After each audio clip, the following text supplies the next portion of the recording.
यस्त्वा आत्मरतिरेव स्यादात्मचित्तश्च मानवः आत्मन्येव च सन्तुष्टस्य कार्यमना विद्यते।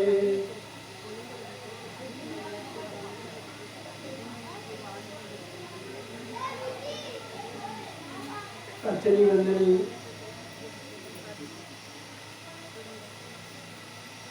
वैराग्य सद्गुणों से संपन्न मुरमंगल में संत समाज इस मांगलिक अवसर पर पधारे हुए संत श्री घनश्याम साहब जी, श्री हेमेंद्र साहब जी, सतगुरु कबीर मानव सेवा शिक्षा संस्थान लेखा घाट,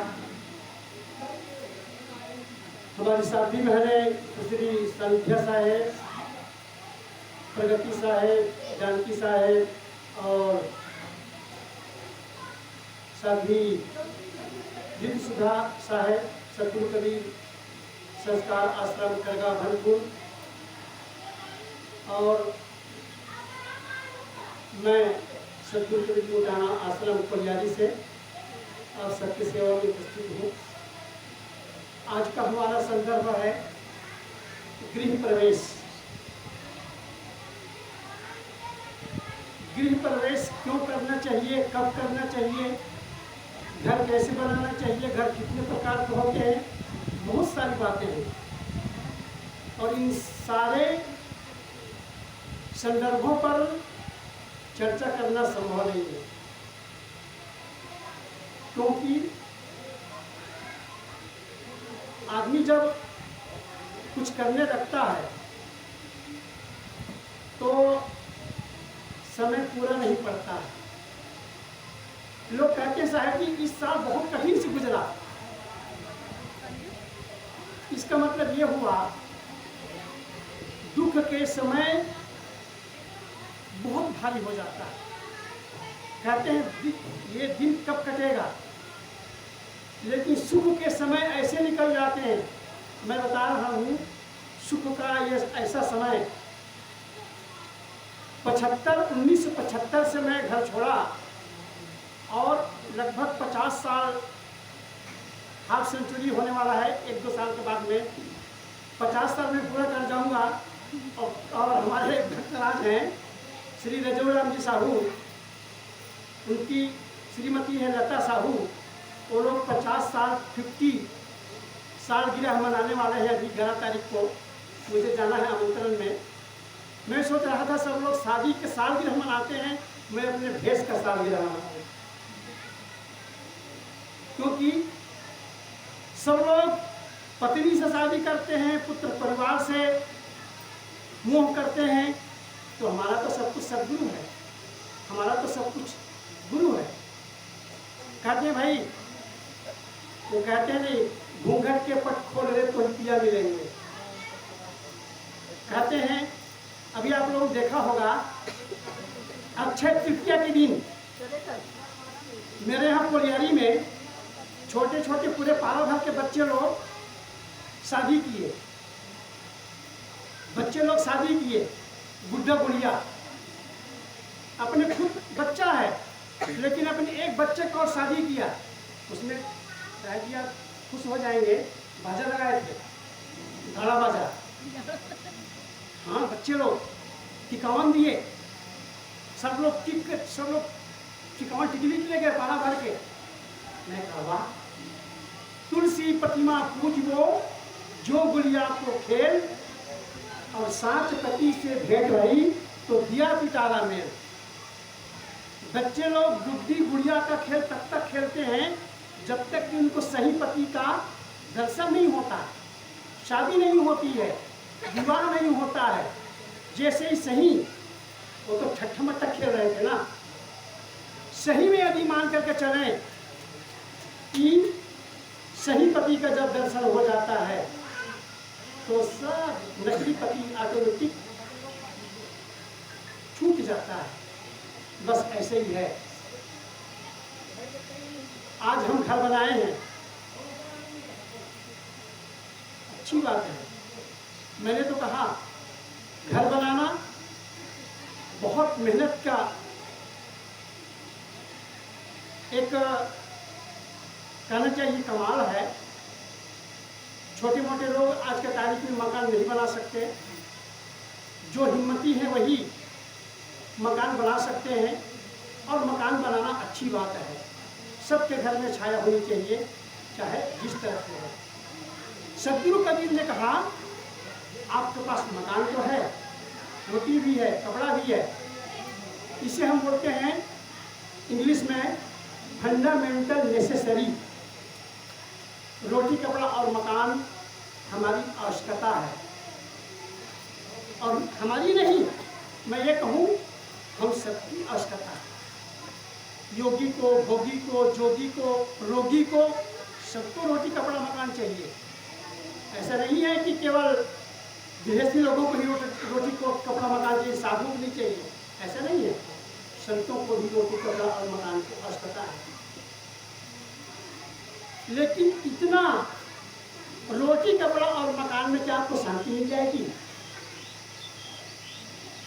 अच्छे अच्छे मकान, मैं तो हर साल 10-20 बार रायपुर जाता हूँ और ऐसे ऐसे मकान को उद्घाटन करता हूँ, 3-3 करोड़ 4-4 करोड़ का मकान उद्घाटन करता हूँ।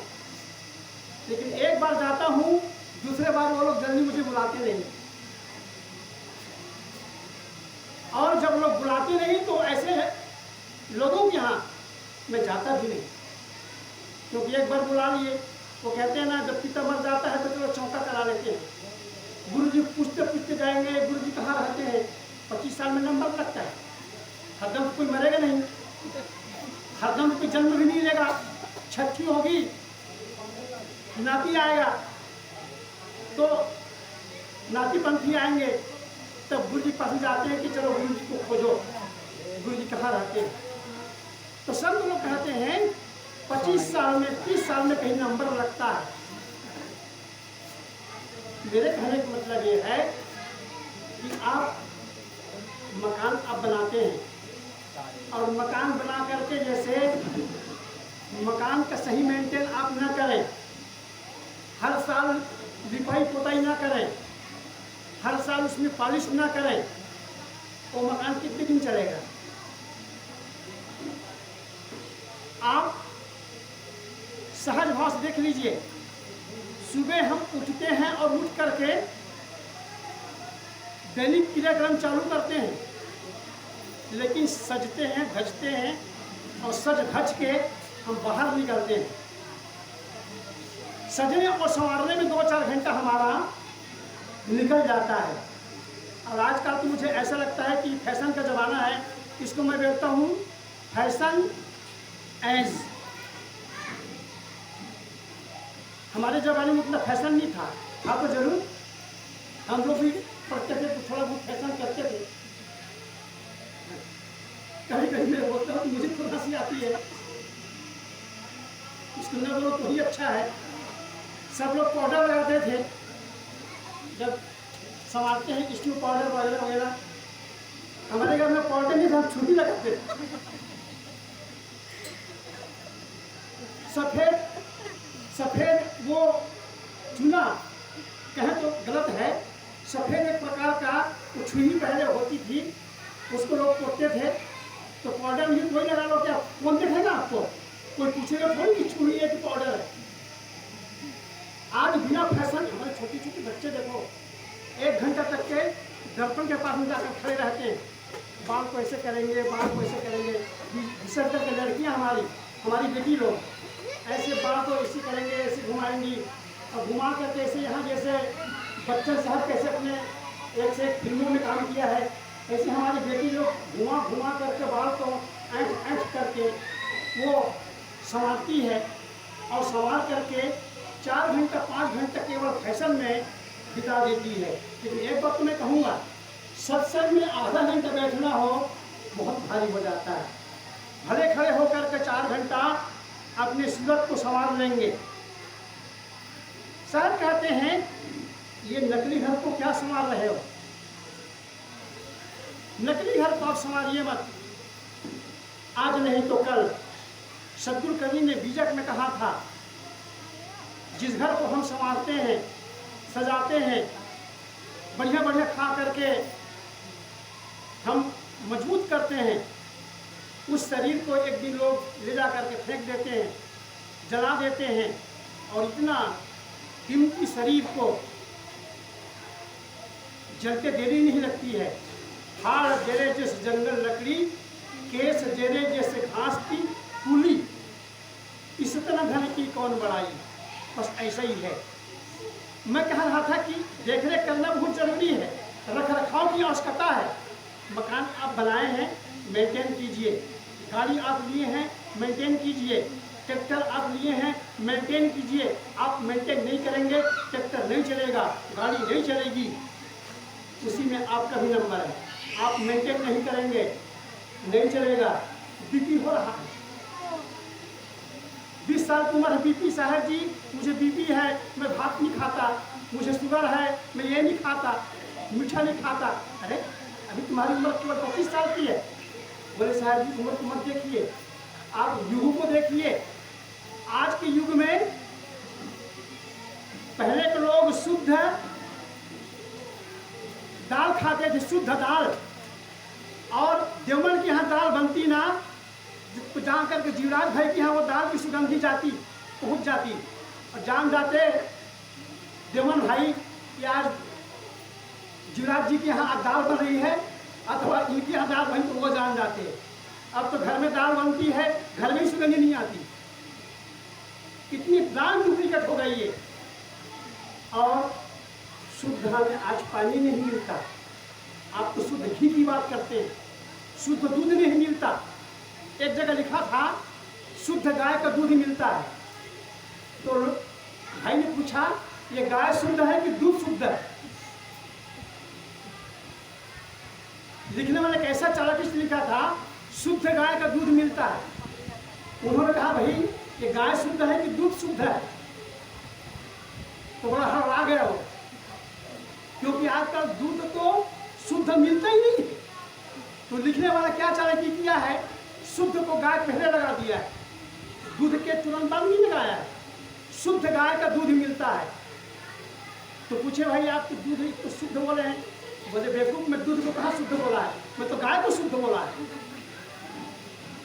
शुद्ध गाय का दूध मिलता है, इसका मतलब यह हुआ दूध तो मिलता है, लेकिन दूध शुद्ध नहीं मिलेगा, दूध में तो आधा पानी ही मिलेगा। और श्री ज्ञान साहब जी बोलते थे, सिया राम में सब जग जानी, और बेचे ही दूध में लावे पानी।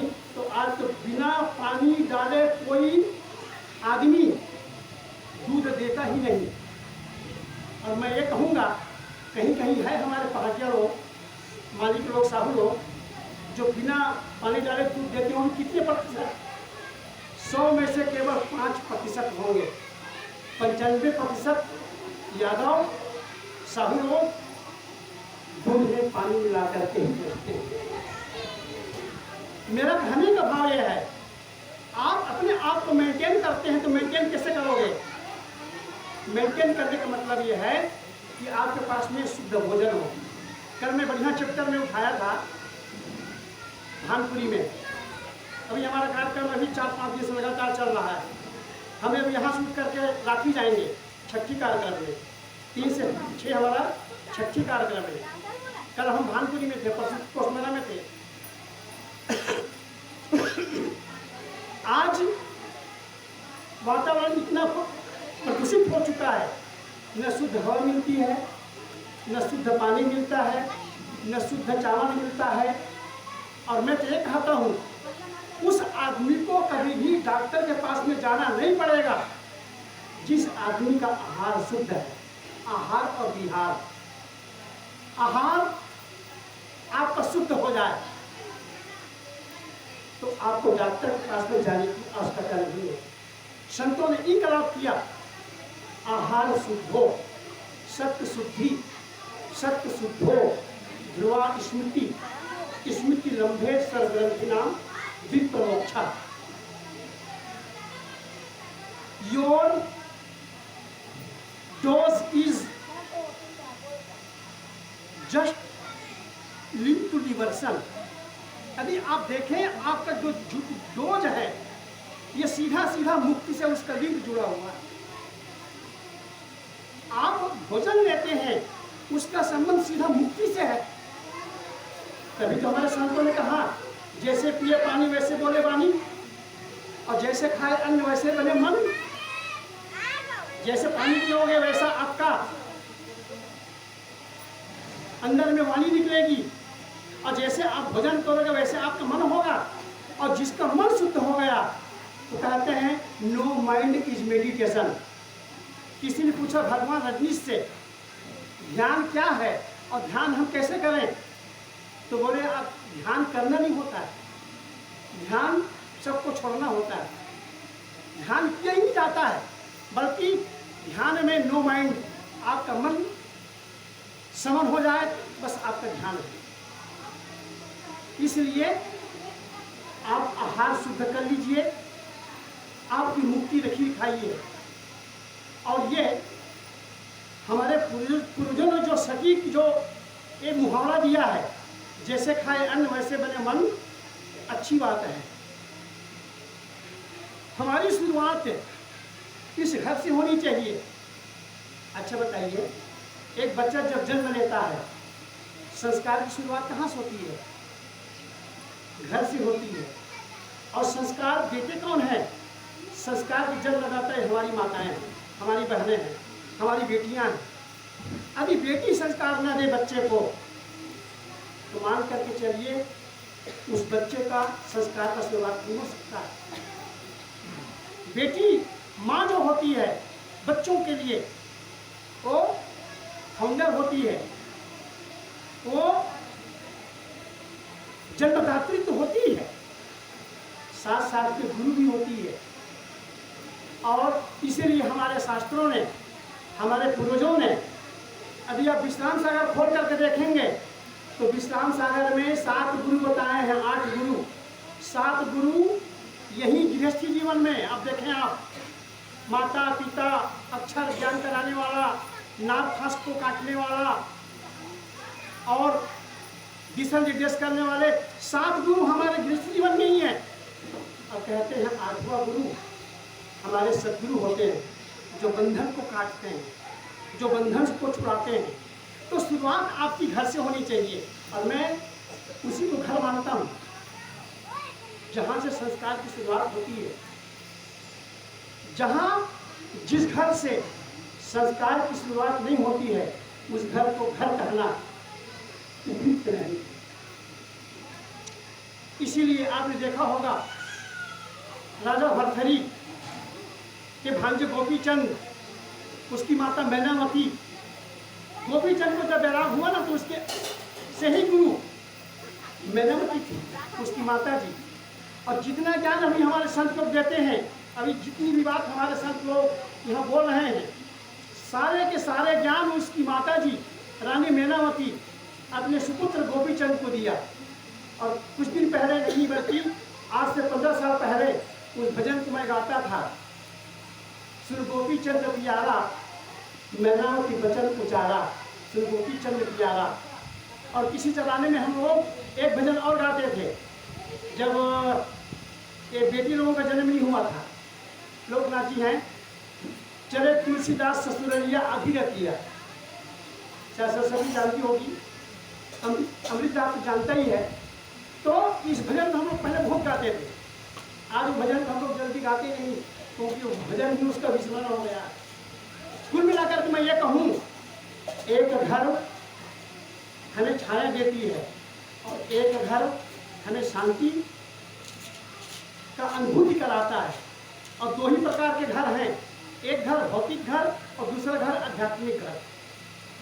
सद्गुरु कबीर ने कहा, भूला लोग कहें घर मेरा, जा घर में तू भूला जोड़े सो घर ना ही तेरा। ये पूरा शिक्षात्मक पूरा 85 शब्द है बीजक के अंदर में, आप खोल करके देखिएगा। भूला लोग कहें घर मेरा, जा घर में तू भूला जोड़े सो घर ना ही तेरा। हाथी घोड़ा बैल बहाना संग्रह कियो घनेरा, बस्ती माँ से दियो खदेरा, जंगल कियो बसेरा।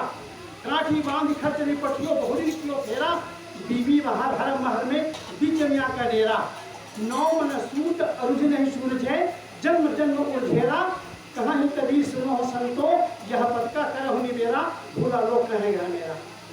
अब ये घर बनाए हो, अब इस घर को देवमन भैया, संजू भैया ये कहे नहीं ये घर मेरा है, लेकिन जानते हैं आप इसमें चिड़िया रहेगी, छिपकली रहेगी, हजारों मच्छर रहेंगे, हजारों मक्खियाँ रहेंगी। आप कहते हैं मैं ही शर्त मालिक हूँ, जी नहीं, हजारों मच्छरों का ये घर है, हजारों चिड़िया का घर है, हजारों मधुमक्खियों का घर है, और आप कहते हैं नहीं ये मेरा घर है। जी नहीं, आपका घर नहीं है, ये घर पंचायती है। और इसीलिए गुरु कबीर ने कहा ये घर नहीं है, ये तो मुसाफिर खाना है, क्योंकि इसमें हजारों मच्छर, चींटियां, छिपकली, जीव जंतु, एनिमल बीइंग, क्रिएचर बीइंग, आप जहाँ भी आप देखो, आप ह्यूमन बीइंग के साथ में, मनुष्य के साथ में, वो चिड़िया, मक्खियाँ, मच्छरें आदि आदि जीव जंतु उसमें निवास करेंगे। इसलिए हम ये कहें कि नहीं ये घर मेरा है, ये हमारी सबसे बड़ी भूल है। घर तो बना दिया, लेकिन इस घर में कितने यहाँ जीव जंतु निवास करेंगे। किसान अन्न तो पैदा कर देता है, लेकिन उस अन्न से हजारों जीव जंतु का पालन पोषण होता है। अभी हमारी बहनें करगा से, सदगुरु कबीर आश्रम करगा से, वो धान का वो बना कर आए, क्या बोलते हैं उसको, झूमर। तो बोले साहब ये झूमर कहाँ से लाए हैं, तो अच्छा बना हुआ है करगा में, कोलियारी में। और ये ललिता भी बनाती है, दमयंती भी बनाती है, लोग जहाँ जाती वहाँ पर कुछ करती रहती है। तो बोले साहब जी कितना अच्छा है। ये अच्छा तो आपके लिए है, सबसे अच्छा वो चिड़िया के लिए है, जो आकर के रोज भोजन करती है और आशीर्वाद देती है कि जिन्होंने इस झूमर को बनाया है वो मेरे भोजन के लिए, साल भर के लिए ये प्रबंध कर दिया है। और वो चिड़िया कितना आशीर्वाद देती होगी। अरे चिड़िया आशीर्वाद दे कि ना दे, लेकिन आदमी कभी कभी मैं देखता हूँ ना, प्याऊ आदमी के लिए हम पानी का वो टंकी बना देते हैं, लेकिन जानवरों के लिए कहीं कहीं ऐसा कटोरा अथवा बर्तन में पानी को डाल देते हैं। हजारों चिड़िया आकर के पानी पीती हैं और उसको आत्म तृप्ति मिलती है। आपको कितना सुकून होता होगा देख करके, चलो मैंने इस चिड़िया के लिए कम से कम पानी पीने के एक सहारा बना दिया। ऐसा ही एक सहारा है, ये घर तो बना दिया है बालातू भैया ने, लेकिन इस घर में कितने लोग आएंगे इसमें निवास, अभी बताइए कितने लोगों को भी भोजन मिलेगा। ज्ञान तो मिल ही रहा है, ज्ञान के साथ में कितने लोगों को भी भोजन मिलेगा, तो आत्म भी तृप्ति होती है, भोजन मिलेगा और मन का भी भोजन मिलेगा। और दो ही भोजन सार है, दो भोजन सार। इस दुनिया में बहुत दान आपने सुना होगा, अन्नदान, गौदान, रुपया दान, पैसा दान, लेकिन सद्गुरु कहते हैं अन्नदान। अन्नदान ये सबसे बड़ा दान, उसके बाद में सबसे अंतिम दान को कहते हैं ज्ञान दान। गुरु बिन दाता कोई नहीं, जगमांगन हारा गुरु बिन दाता कोई नहीं। आप लोग गुरु को रोटी कपड़ा मकान देते हैं, रोटी खाते हैं पच जाती है, कपड़ा देते हैं फट जाता है, पैसा देते हैं खर्च हो जाता है, आपका तो तीनों चीज खर्च हो गया। और गुरु जो देते हैं, गुरु बिन दाता कोई नहीं, जगमांगन हारा गुरु बिन दाता कोई नहीं। अभय दान वही दीजिए, वो गुरु लोग अभय दान देते हैं, गुरु लोग अमर दान देते हैं। उसके बदले आपका जो दान क्षण है वो दान यहीं छूट जाता है, लेकिन उसके बदले में जो आपको ज्ञान का दान मिलता है वो दान आपके साथ में जाता है, अमर दान, अभय दान। तो ऐसा घर आपको बनाना चाहिए जिस घर में हमको शांति मिले, आध्यात्मिक तृप्ति मिले, एक लोटा पानी मिले और मधुर वाणी मिले। ये हमारी भारतीय संस्कृति की धरोहर है कि कोई आए हमारे घर में, भिखमंगा को कोई आ जाए तो तुरंत उसको ऐसा मत कहो जा बाबा आगे देख, और सभी लोग ऐसे कहें जा बाबा आगे देख, जा बाबा आगे देख, तो कितने घर देखेगा वो? 1000 घर जाएगा और 1000 घर में यही कहे बाबा जी आगे देख। मुझे पता है शहर में, मैं शहर में रहा हूँ रायपुर में, बचपना में, बाबा जी आगे देख। कभी कभी गुस्सा करके देखता है, मैं कहाँ देखूँ बाबा, मैं देखूँ कहाँ, जहाँ जाता हूँ बोलते हैं आगे देख। इसका मतलब है कि मैं भीख न मांगूँ, मेरे पास में तो कोई है ही नहीं साधन कमाने के लिए। ये शरीर हिम्मत नहीं दे रहा है, शरीर लायक नहीं है, और मैं भीख मांगता हूँ तो मुझे भोजन भी नहीं मिल पाता है। तो कभी कभी तो साथ देता है और कहते हैं वो तो अपने अहंकार को खत्म करके, अहंकार को दफन करके आपसे भीख मांग रहा है, और उससे ज्यादा भीख मांगा आप बन गए। ये कहते हैं कि जा आगे जा, तुलसी कर पर कर करो, कर तर कर न करो, जा दिन कर तर कर करो, ता दिन मरण करो। आप मांगने वाला का हाथ नीचे होता है और देने वाला का हाथ ऊपर होता है। वो खुद नीचे होकर के मांगता है आपसे, फिर भी आप उसको भीख नहीं देते हैं। वैसे तो सतगुरु कवि ने भीख मांगना भीख देना दोनों को गलत बताया है। सतगुरु कवि कहते हैं मंगल मरण समान है, मत कोई मांगो भीख, ऐसा कहा गया है। लेकिन एक बात और कहा गया है, मर जाऊं मांगू नहीं अपने तन के काज, और परमार्थ के कारण मोहिन आवे लाज। आप भीख मांगिए लेकिन अपने लिए नहीं, दूसरों के लिए। कभी कभी हमारी बहनें कोटियाडीह से आती हैं, नाव गांव से आती है, साहब जी हमें थोड़ा सा सहयोग चाहिए, आर्थिक सहयोग, थोड़ा घुमा दीजिए, क्योंकि मैं जल्दी किसी का चंदन में जाता नहीं हूँ, किसी के यहाँ भी। मुझे कहते हैं तो मैं किसी भगत को बुला लेता हूँ, जाओ सहयोग दिला दो इन लोगों को, क्योंकि मुझे बहुत ज़्यादा सटीक नहीं मालूम पड़ता है, लेकिन मैं मना नहीं करता हूँ। हाँ, मेरे पास में कोई आता है तो बराबर, मेरे यहाँ तो भीख मंगा भी जाता है, उसको भी मैं देता हूँ, आ जाओ मेरे पास में है। यहाँ पुष्मरा से पंडित जाते हैं, दुबे लोग, पंडित लोग, और जब भी जाते हैं तो उसके लिए बिल्कुल 51 रुपया एक नारियल रखा रहता है मेरे पास में। चलो वही पंडित आए दे दो। मोटाना देवी का आश्रम सबके लिए खुला हुआ है, और जिस आश्रम में केवल यही मिले कि नहीं आगे देखो, तो मैं मानता हूँ कि शायद उस आश्रम की मर्यादा नहीं है। एक साल में कुछ न कुछ भोजन भंडारा, ज्ञान दान, अन्नदान होना चाहिए, जैसा कि अभी हमारे देवन जी कर रहे हैं अपने आंगन में बुला करके। तो मेरा कहने का मतलब यही है कि आज ये मकान बन करके तैयार हुआ, इसमें निवास भी कर रहे हैं, और बस यही है कि आज संतों के द्वारा गृह प्रवेश हुआ आप सबके सानिध्य में, आप सबके सादर समान उपस्थिति में। ऐसा ही व्यवहार, ऐसा ही मन देवमन भैया और उसके समस्त परिवार की तरफ से संतों के प्रति बना रहे, अध्यात्म में मन लगा रहे, इस घर से बढ़िया संदेश जाता रहे, सभी मान सम्मान, बूढ़े बड़ों का सेवा होती रहे। बहन लोग आती हैं, बेटी लोग आती हैं, बेटी लोगों का भी इस घर में कुछ आधार होना चाहिए, तो कहीं न कहीं इस घर से संतोष मिले, शांति मिले, ज्ञान मिले, आदर्श मिले, प्रेरणा मिले। ऐसा भी होता है। तो मैं मानता हूँ ये घर बनाना भी सार्थक है, और इस घर को चलाने वालों का भी सार्थक है, और इस घर में जो भी आप लागत लगाए हैं उस लागत की भी सार्थकता है।